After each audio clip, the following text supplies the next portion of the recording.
Why don't you just go get yourself one of those medical alert buttons, old man?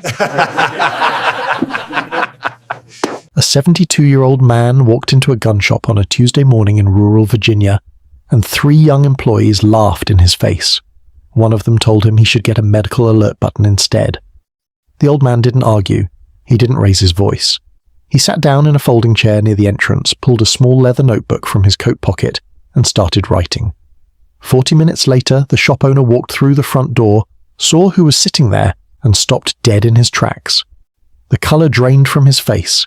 He stood at attention, right there in the middle of his own store, and said 5 words that silenced the entire room. "Sir, it's an honour." If you believe in respecting those who served, comment the word honour right now, because what happened next in that shop changed every single person inside it. His name was Arthur Calloway, 72 years old, 6'1" but slightly stooped now, with a thin silver moustache and hands that looked like they'd been carved from the old rope. He wore a faded canvas jacket, work boots that had seen better decades, and a plain ball cap with no logo on it. Nothing about him screamed significance. Nothing about him demanded a second glance. He lived alone in a small house about 8 miles outside of town, on a plot of land his family had owned since before the interstate was built. His wife, Elaine, had passed 3 years earlier after a long fight with pancreatic cancer. Since then, it had just been Arthur and the quiet. He kept to himself mostly, mowed his lawn every Saturday, drove to the VFW on Wednesdays for coffee and cards, and kept a vegetable garden that Elaine had started decades ago, the one he couldn't bring himself to let go of even though half the rows were empty now. There had been a string of break-ins out on the rural roads near his property. 3 homes hit in 6 weeks, all while the owners were sleeping. One neighbour, a retired schoolteacher named Dorothy Hines, had woken up to a stranger standing over her bed. She screamed, the man ran, and she spent 2 weeks in the hospital because her heart couldn't take the shock. Arthur heard about it at the VFW. He didn't say much. He just nodded, finished his coffee, and drove home. The next morning he went to the gun shop.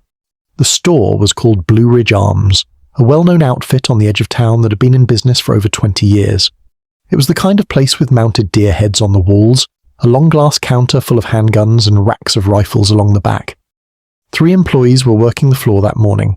Tyler, who was 24 with a tactical vest and a beard he was clearly proud of. Marcus, 26, who talked like he'd spent more time watching gun review channels than actually shooting. And Devin, the youngest at 21, who mostly worked the register and stocked shelves but acted like he ran the place. The owner, a man named Ray Dalton, was out running errands. Arthur walked in slowly, the bell above the door jingling as he pushed it open. He stood just inside the threshold for a moment, looking around, getting his bearings. Tyler was the first to notice him. He elbowed Marcus and muttered something under his breath. Arthur approached the counter and took off his cap. His hair was thin and white, neatly combed. He said in a calm and steady voice that he was looking for a home defense firearm. Something reliable. Something he could keep in a lockbox beside his bed. Tyler leaned on the counter and looked him up and down. Home defense, he repeated like the words didn't quite fit the man standing in front of him. You sure you're not looking for a walking cane with a built-in flashlight? Marcus and Devin both laughed. Arthur didn't flinch. He said he was sure. Tyler pulled out a compact 9mm handgun and set it on the counter. He started talking fast, rattling off specs like he was trying to impress a buddy, not help a customer. Arthur reached for the weapon to examine it, and Tyler pulled it back slightly. Whoa, easy there, Gramps. Let's make sure you can hold it steady first. He turned to Marcus and grinned. You think they make one with a vibration alert so he doesn't forget it's in his hand? The laughter came again, louder this time. Devin chimed in from behind the register. Honestly, sir, you might be better off with one of those medical alert things. You know, I've fallen and I can't find my Glock. More laughter. Arthur looked at each of them in turn. His expression didn't change. There was no anger in his eyes, no embarrassment, no visible hurt. Just something quiet and level that none of them were experienced enough to read. He asked politely if there was someone else he could speak to. Tyler shrugged. The owner's not here. You're stuck with us. Arthur nodded once, slowly. Then he walked over to a folding chair near the front window, sat down, and pulled a small leather notebook from the inside pocket of his jacket. He uncapped a pen and began writing. The 3 employees exchanged looks. Tyler made a spinning gesture near his temple. They went back to talking amongst themselves, barely giving Arthur another thought. The old man just sat there, writing in his notebook, quiet as a stone. 38 minutes passed. The front door opened and a black Ford truck pulled into the spot right outside. The man who stepped through the entrance was Ray Dalton, the owner. 51 years old, broad-shouldered, with a grey crew cut and a firm handshake that could end an argument before it started. Ray had opened Blue Ridge Arms after retiring from the Marine Corps at the rank of Master Sergeant. 22 years of service, 3 combat deployments, 2 Bronze Stars. He ran the shop the same way he'd run his units, with discipline, respect, and no tolerance for nonsense. Ray stepped inside, carrying a box of inventory under one arm and a bag of sandwiches in the other. He was about to say something to Tyler when his eyes drifted to the folding chair near the window. He saw Arthur. The box slipped from under his arm and hit the floor with a heavy thud. The bag of sandwiches followed. Ray's face went blank, not angry, not confused, just completely recalibrated like a compass finding true north. Tyler started to speak. "Hey Ray, this old guy came in earlier wanting a..." Ray raised one hand without looking at him, and Tyler's mouth snapped shut. The entire store went quiet. Ray Dalton walked toward Arthur Calloway with a stride that was unmistakably military. His back straightened, his chin lifted. His arms fell precisely to his sides. When he reached the chair, he stopped 2 paces away, drew himself to full attention, and said, in a voice that was equal parts reverence and disbelief, "Colonel Calloway, sir, it's an honor." Arthur looked up from his notebook. A faint, tired smile crossed his face. "At ease, son," he said quietly. "I'm just here to buy a pistol." But Ray Dalton didn't move. Not yet. He stood there at attention for a full 5 seconds, his jaw tight, his eyes glassed over with something the 3 employees had never once seen from their boss. Emotion. Raw, unguarded, genuine emotion. Tyler, Marcus, and Devin looked at each other. Tyler mouthed the word "Colonel" with wide eyes. Ray finally relaxed his posture, but only slightly. He pulled up a chair and sat down across from Arthur, leaning forward with his elbows on his knees. He spoke quietly, but the store was so silent now that every word carried. "Boys," Ray said without turning around, "do you have any idea who this man is?" None of them spoke. Ray nodded slowly.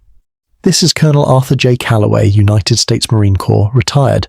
He commanded the 2nd Battalion, 4th Marines during Operation Phantom Fury in Fallujah in 2004, one of the bloodiest urban battles since Hugh City." He paused, letting the weight of that settle. "I was a young corporal attached to his battalion, 23 years old, dumb as a bag of hammers and scared out of my mind." Arthur raised a hand gently. "Ray, you don't have to..." "Yes, I do, sir," Ray turned back to his employees. "On the 3rd night of the operation, our squad got pinned down in a building that was rigged to blow. We called for support. Nobody could get to us. The streets were a kill zone. Every route was compromised." He stopped. His voice cracked just once, and he cleared his throat before continuing. "Colonel Calloway came himself, not a captain, not a lieutenant. The battalion commander personally moved through 4 blocks of active combat, under fire the entire way to reach our position. He pulled 2 of my men out of that building with his own hands. One of them had taken shrapnel to the neck and couldn't walk. The colonel carried him." Ray paused for a moment. He looked down at his own hands, the same hands that had been shaking in that building 20 years ago. The same hands this man had grabbed and pulled towards safety when the ceiling started to come down. He could still smell the dust, the smoke, the copper tang of blood in the air. He could still hear the sound of rounds impacting the walls outside, and he could still hear the colonel's voice cutting through all of it, like a blade through fog, calm and absolute, saying, "Stay with me, Marine, we're walking out of here." And they did, every single one of them, because Arthur Calloway wouldn't leave without them. Ray stood up.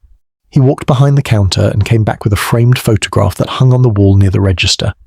It showed a group of Marines in full combat gear, dirty, exhausted, standing in front of a shattered building.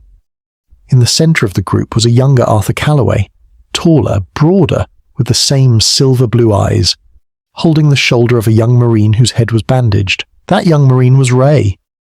"That photo was taken 6 hours after he saved our lives," Ray said.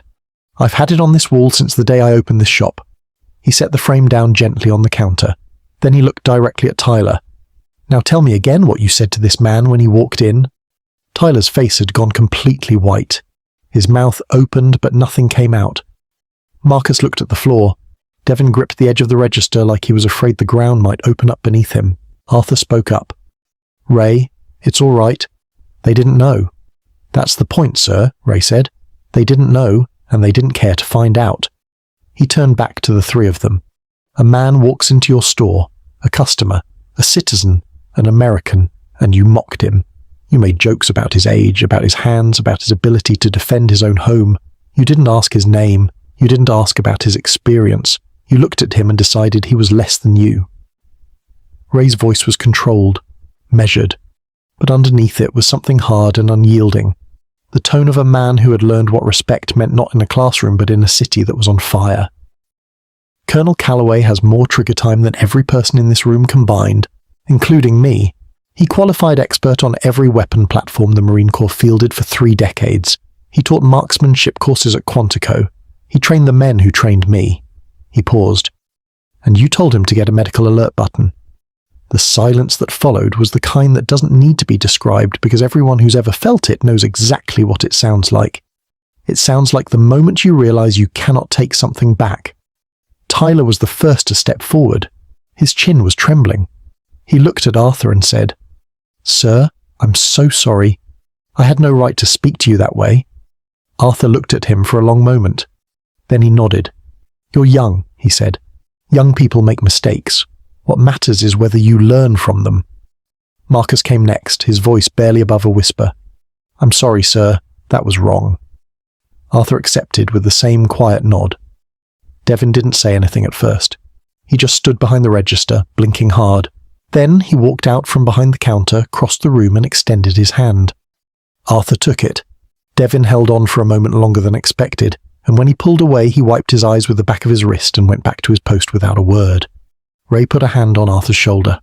"Now, Colonel, let's get you set up properly. What are you looking for?"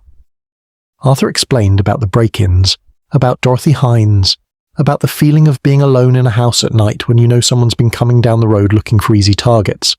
Ray listened without interrupting. Then he went to the back room and returned with a case. Inside was a Sig Sauer, P32O compact, chambered in 9mm. Clean, reliable, with a smooth trigger pull and manageable recoil. He also brought out a small biometric lockbox, the kind that opened with a fingerprint in under 2 seconds. "This is what I'd recommend for your situation, sir. Compact enough for a nightstand safe, accurate enough that you won't need to think twice, and dependable enough that it'll work when it matters." Arthur picked up the weapon with a grip that told every person in the room everything they needed to know. His hand didn't shake. His finger found the rail naturally. He checked the chamber, tested the slide, examined the sights, and nodded once with the kind of practiced familiarity that only comes from decades of handling firearms. Tyler watched from across the store with an expression that was somewhere between awe and shame. Ray processed the paperwork himself. He insisted on giving Arthur the employee discount, which Arthur protested